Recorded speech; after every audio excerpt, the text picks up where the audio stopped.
नमस्कार दोस्तों, आज भारत का विश्व कप का कारवां दिल्ली के ऐतिहासिक और विश्व भर में अपनी विशेष पहचान रखने वाले अरुण जेटली स्टेडियम की जीवंत और रनों से भरपूर पिच पर पहुंचा, जहां आईसीसी पुरुष टी20 विश्व कप 2026 का 18वां महामुकाबला भारत और नामीबिया के बीच आयोजित किया गया। जहां शाम की सुनहरी और मदहोश कर देने वाली रोशनी में पूरा स्टेडियम प्रशंसकों से खचाखच भरा हुआ था।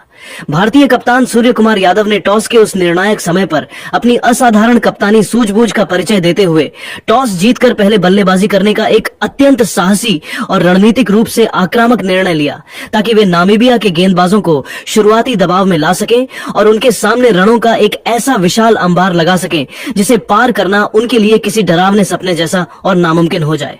भारत की ओर से पारी का शानदार आगाज करने के लिए टीम इंडिया की सबसे विस्फोटक और निडर सलामी जोड़ी अभिषेक शर्मा और ईशान किशन मैदान के बीचों बीच उतरे, जहां नामीबिया की ओर से उनके सबसे अनुभवी तेज गेंदबाज रुबेन ट्रम्पलमैन पहले ओवर में अपनी तेज रफ्तार और स्विंग गेंदबाजी के साथ आक्रमण पर तैनात हुए थे। अभिषेक शर्मा ने ट्रम्पलमैन की पहली ही गेंद की लंबाई को बहुत ही फुर्ती से भांपा और उस पर एक सीधा और गगनचुंबी छक्का जड़कर अरुण जेटली स्टेडियम में मौजूद हजारों भारतीय प्रशंसकों को खुशी से झूमने पर मजबूर कर दिया और मैच की पहली ही गेंद पर अपने विनाशकारी इरादे पूरी तरह साफ कर दिए। भारतीय टीम की बल्लेबाजी आज अरुण जेटली स्टेडियम की उस ऐतिहासिक पिच पर एक अलग ही अलौकिक और अविश्वसनीय स्तर पर चल रही थी, जहां मैदान के हर संभव कोने में केवल और केवल भारतीय बल्लेबाजों का ही एक चित्र राज दिखाई दे रहा था। टीम इंडिया के युवा और बेहद आक्रामक सलामी बल्लेबाज अभिषेक शर्मा ने क्रीज पर कदम रखते ही नामीबियाई गेंदबाजों की जैसे बखिया उधेड़ना शुरू कर दिया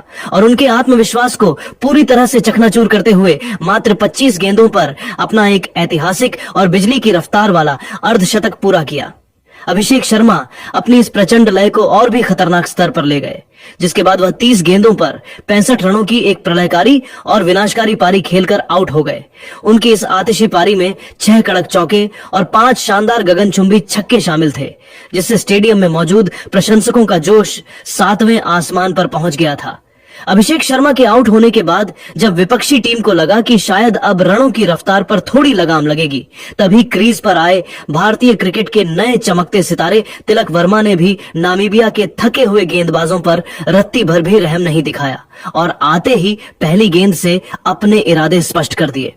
तिलक वर्मा ने अनुभवी सलामी बल्लेबाज ईशान किशन के साथ मिलकर एक ऐसी साझेदारी बुनी जिसने नामीबिया के कप्तान को गेंदबाजी में बार बार बदलाव करने पर मजबूर कर दिया, लेकिन स्कोरबोर्ड तो जैसे बिजली की रफ्तार से भी तेज आगे बढ़ रहा था।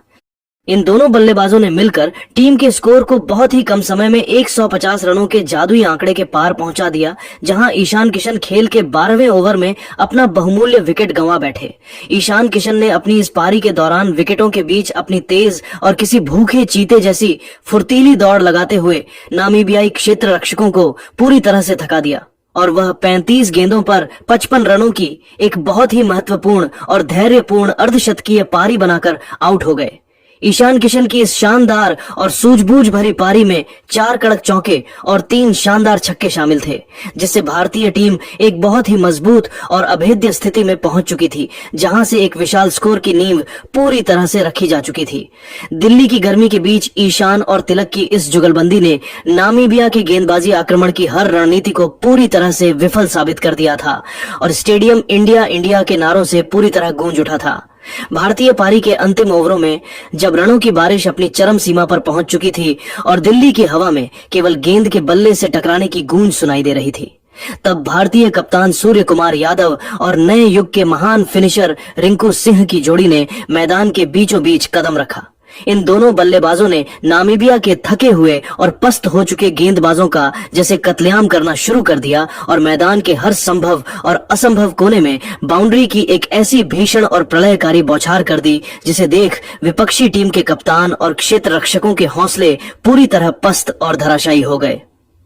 स्टेडियम का तापमान अब क्रिकेट के रोमांच से उबल रहा था, क्योंकि सूर्य और रिंकू की इस आतिशी जुगलबंदी ने रनों की रफ्तार को एक ऐसी ऊंचाई पर पहुंचा दिया था जहां से नामीबिया की वापसी की कोई गुंजाइश नहीं बची थी। भारतीय पारी का सबसे विध्वंसक और दर्शकों के रोंगटे खड़े कर देने वाला वह ऐतिहासिक मोड़ खेल के 19वें ओवर में आया, जब अरुण जेटली स्टेडियम का पूरा माहौल एक अलग ही तनाव और रोमांच से भर चुका था। नामीबिया के कप्तान ने एक बहुत ही बड़ा दांव खेलते हुए अपने सबसे अनुभवी और भरोसेमंद तेज गेंदबाज रूबेन ट्रम्पलमैन को 19वें ओवर में अपनी अंतिम गेंदबाजी करने और रनों के इस अनियंत्रित प्रवाह को रोकने के आखिरी प्रयास में मोर्चे पर वापस बुलाया। ट्रम्पलमैन के कंधों पर उस वक्त पूरी टीम की उम्मीदों का भारी बोझ था, लेकिन उन्हें इस बात का रत्ती भर भी अंदाजा नहीं था कि उनके सामने खड़ा बल्लेबाज सूर्य कुमार यादव आज किसी और ही ग्रह की बल्लेबाजी कर रहे थे और उनके इरादे पूरी तरह से विनाशकारी थे। सूर्य कुमार यादव ने क्रीज पर कदम जमाते ही अपनी जादुई कलाइयों का वह अद्भुत लचीलापन दिखाया। सूर्या ने अपनी बल्लेबाजी की उस अलौकिक शक्ति से मैदान पर ऐसी तबाही मचाई कि ट्रम्पलमैन की हर सटीक यॉर्कर और धीमी गति वाली गेंद को भी उन्होंने बड़ी ही आसानी से सीमा रेखा के बाहर पहुंचा दिया। स्टेडियम की हर दीवार और हर स्टैंड सूर्या सूर्या के नारों से गूंज रहा था, क्योंकि उन्होंने अपनी जादुई बल्लेबाजी का वह अद्भुत और अलौकिक प्रदर्शन करते हुए मात्र 22 गेंदों पर 58 रनों की एक अत्यंत आक्रामक और ऐतिहासिक कप्तानी पारी खेली। जब वह अंततः आउट होकर पवेलियन की ओर लौटे तो पूरा स्टेडियम उनके सम्मान में खड़ा हो चुका था, क्योंकि उनकी इस यादगार पारी में 5 कड़क चौके और 4 शानदार गगनचुंबी छक्के शामिल थे, जिन्होंने नामीबियाई गेंदबाजी की कमर तोड़कर रख दी थी। इस प्रलयकारी बल्लेबाजी ने न केवल पूरे स्टेडियम को शोर के एक गहरे समंदर में डुबो दिया, बल्कि भारतीय टीम को 243 रनों के एक अत्यंत विशाल और विशालकाय युग की ओर बहुत ही मजबूती के साथ अग्रसर कर दिया। ट्रम्पलमैन का वह ओवर भारतीय क्रिकेट इतिहास के सबसे महंगे और विस्फोटक ओवरों में गिना जाने लगा, क्योंकि सूर्या ने अपनी कलाई के एक एक झटके से मैच की पूरी तस्वीर ही बदलकर रख दी थी। सूर्य कुमार यादव के इस प्रचंड प्रहार ने नामीबिया के गेंदबाजों के आत्मविश्वास को पूरी तरह से मिट्टी में मिला दिया था और अब मैदान पर केवल भारतीय वर्चस्व की ही लहर दिखाई दे रही थी। सूर्य कुमार यादव के आउट होने के बाद भी नामीबिया को कोई राहत नहीं मिली, क्योंकि दूसरे छोर पर खड़े रिंकू सिंह ने अपनी बाहुबली ताकत का लोहा मनवाना जारी रखा और अंतिम ओवर में गेंदबाजों की धज्जियां उड़ाकर रख दी। भारतीय टीम ने निर्धारित 20 ओवरों के खेल की अत्यंत सफल और गौरवशाली समाप्ति के बाद 5 विकेट के नुकसान पर 243 रनों का एक अत्यंत विशाल और हिमालय जैसा अभेद्य स्कोर खड़ा किया, जिसे पार करना नामीबिया के लिए किसी चमत्कार से कम नहीं होने वाला था। रिंकू सिंह अपनी इस छोटी मगर प्रलयकारी पारी के दौरान 15 गेंदों पर 32 रनों की बिजली जैसी तेज पारी खेलकर नाबाद पवेलियन लौटे। उनकी इस पारी ने भारत के स्कोर को उस मनोवैज्ञानिक स्तर पर पहुंचा दिया जहां नामीबिया की टीम अब पूरी तरह से दबाव के नीचे दब चुकी थी और उनके चेहरे पर हार का डर साफ देखा जा सकता था। अरुण जेटली स्टेडियम की दूधिया रोशनी में अब भारतीय प्रशंसक जीत के जश्न में डूबे हुए थे, क्योंकि सूर्या और रिंकू की इस विनाशकारी साझेदारी ने मैच के भाग्य का फैसला लगभग पहली पारी में ही तय कर दिया था। अरुण जेटली स्टेडियम की दूधिया रोशनी के बीच जब 244 रनों के इस विशाल और लगभग नामुमकिन जैसे दिखने वाले लक्ष्य का पीछा करने के लिए नामीबिया की सलामी जोड़ी मालन क्रूगर और जॉन फ्रिलिंक मैदान के बीचों बीच उतरी, तो उन्होंने अपनी अविश्वसनीय बल्लेबाजी से न केवल भारतीय टीम को बल्कि पूरी दुनिया के क्रिकेट प्रेमियों को पूरी तरह हैरान और दंग कर दिया। भारत की ओर से गेंदबाजी की शुरुआत करने और विपक्षी टीम के मन में खौफ पैदा करने के लिए अर्शदीप सिंह पहले ओवर में अपनी जादुई स्विंग गेंदबाजी और सटीक लाइन लेंथ के साथ आक्रमण पर तैनात हुए थे, लेकिन नामीबियाई ओपनर्स के इरादे कुछ और ही थे और उन्होंने अर्शदीप की गेंदों के खिलाफ बहुत ही निडर और आक्रामक होकर बल्लेबाजी करना शुरू कर दिया। इन दोनों ही बल्लेबाजों ने भारतीय तेज गेंदबाजों की रफ्तार और स्विंग का डटकर सामना किया और पावर प्ले के प्रतिबंधों का भरपूर फायदा उठाते हुए स्कोरबोर्ड को तेजी से चलाना जारी रखा, जहां मोहम्मद सिराज 5वें ओवर में अपनी प्रचंड तेज गेंदबाजी और विपक्षी बल्लेबाजों को डराने के इरादे के साथ आक्रमण पर वापस आए थे। नामीबिया की बल्लेबाजी का यह संघर्ष केवल पावर प्ले तक सीमित नहीं रहा, बल्कि इन दोनों सलामी बल्लेबाजों ने पावर प्ले के समाप्त होने के बाद भी अपनी आक्रामकता को कम नहीं होने दिया और भारतीय आक्रमण के खिलाफ रन बटोरना जारी रखा।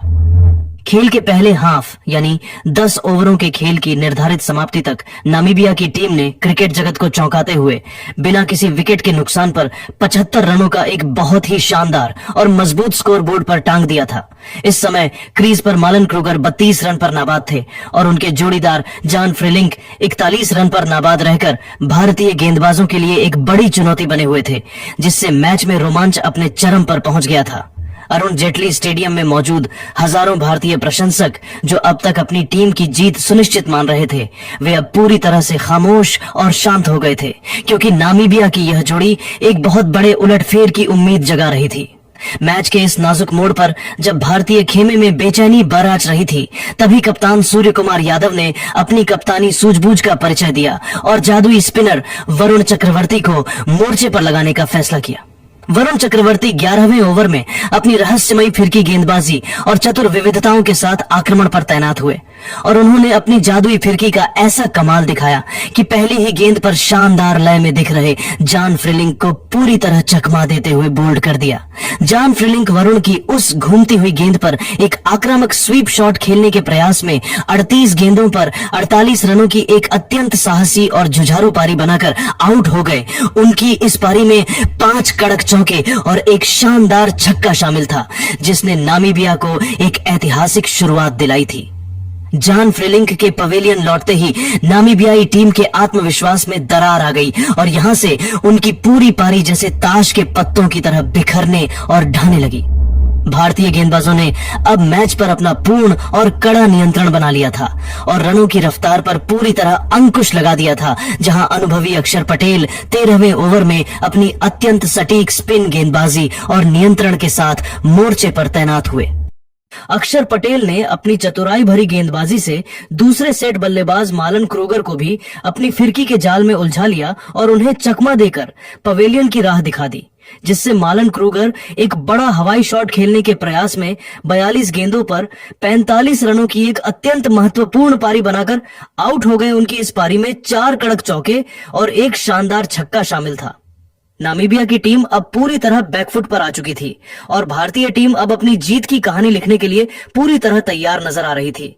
अरुण जेटली स्टेडियम की पिच पर जैसे जैसे खेल आगे बढ़ा, नामीबिया का मध्य क्रम विश्व स्तरीय भारतीय आक्रमण के सामने पूरी तरह से लाचार और असहाय नजर आने लगा, जहां रनों की रफ्तार पूरी तरह से थम गई और विकेटों के गिरने का एक ऐसा अटूट सिलसिला शुरू हो गया जिसने नामीबियाई प्रशंसकों की रही सही उम्मीदों पर भी पानी फेर दिया। भारतीय उपकप्तान और अनुभवी ऑलराउंडर हार्दिक पांड्या 15वें ओवर में अपनी मध्यम तेज गेंदबाजी और सटीक बाउंसर के साथ आक्रमण पर तैनात हुए, जहां उन्होंने पहली ही गेंद से बल्लेबाजों को दबाव में डाल दिया। हार्दिक ने अपनी चतुराई भरी गति और लाइन का बेहतरीन इस्तेमाल करते हुए खतरनाक साबित हो सकने वाले बल्लेबाज जॉन निकोल लॉफ्टी ईटन को अपनी जाल में फंसा लिया और उन्हें पवेलियन की राह दिखा दी, जिससे जॉन निकोल लॉफ्टी ईटन एक बड़ा शॉट खेलने के प्रयास में 10 गेंदों पर 8 रनों की एक अत्यंत संक्षिप्त पारी बनाकर आउट हो गए। उनकी इस पारी में केवल एक कड़क चौका शामिल था। नामीबिया की पूरी टीम भारत के इस प्रचंड मनोवैज्ञानिक और शारीरिक दबाव को झेल नहीं सकी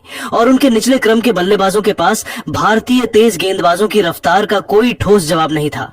दिल्ली की दुधिया रोशनी में भारतीय गेंदबाज अब पूरी तरह से हावी हो चुके थे और मैच के अंतिम क्षणों में पूरी नामीबियाई टीम ताश के पत्तों की तरह बिखरते हुए निर्धारित 18.4 ओवरों के खेल की समाप्ति के बाद मात्र 132 रनों के एक मामूली और छोटे स्कोर पर पूरी तरह से सिमट गई, जहां बर्नार्ड शोल्ट्स 2 रन पर नाबाद रहकर केवल दूसरे छोर से विकेटों का गिरना देखते रह गए। भारतीय टीम ने इस खिताबी मुकाबले को 111 रनों के एक बहुत ही विशाल और ऐतिहासिक अंतर से जीतकर T20 विश्व कप 2026 में अपनी बादशाहत और दबदबा कायम रखा, जहां पूरी दुनिया ने भारत के उस गेंदबाजी अनुशासन को देखा जिसने एक समय मजबूत दिख रही नामीबियाई साझेदारी को जड्डी-डीएच से उखाड़ फेंका। मैच के अंतिम पड़ाव पर बाएं हाथ के तेज गेंदबाज अर्शदीप सिंह ने अपनी घातक और पैर के अंगूठों को निशाना बनाने वाली यॉर्कर गेंदों का ऐसा अद्भुत प्रदर्शन किया कि नामीबिया के पुछल्ले बल्लेबाजों के पास बचने का कोई रास्ता नहीं बचा और उन्होंने शानदार तरीके से 3 महत्वपूर्ण विकेट झटके। इस प्रचंड और एकतरफा जीत के साथ ही अरुण जेटली स्टेडियम भारत माता की जय और तिरंगे की लहरों से सराबोर हो गया, जहां हर भारतीय खिलाड़ी के चेहरे पर सुपर 8 में प्रवेश करने का आत्मविश्वास साफ झलक रहा था। भारत ने न केवल यह मैच जीता बल्कि पूरी दुनिया को यह कड़िहा संदेश भी दिया कि उनका आक्रमण किसी भी बल्लेबाजी क्रम को किसी भी मोद्दा पर ध्वस्त करने की पूरी क्षमता रखता है। दिल्ली का यह मैदान अब भारतीय जीत के जश्न में डूबा हुआ था, जहां अभिषेक शर्मा को उनकी विस्फोटक पारी के लिए प्लेयर ऑफ द मैच चुना गया। भारतीय टीम ने न केवल 2 अंक हासिल किए, बल्कि अपने नेट रन रेट को भी 7वें आसमान पर पहुंचा दिया, जिससे अब वे सुपर 8 के लिए पूरी तरह तैयार नजर आ रहे थे। तो दोस्तों, भारत की इस शानदार जीत के बाद पूरे भारत में विश्व कप जीतने की उम्मीदें भी अरेज गई हैं। तो आपको क्या लगता है कि क्या भारत एक बार फिर T20 विश्व कप की चमचमाती ट्रॉफी जीतने में कामयाब हो पाएगी? और अगर हाँ, तो इस वीडियो को लाइक और शेयर करना ना भूलें। और भारत की जीत का असली नायक कौन था, अपनी राय हमें कमेंट बॉक्स में जरूर बताएं। जय हिंद, जय भारत।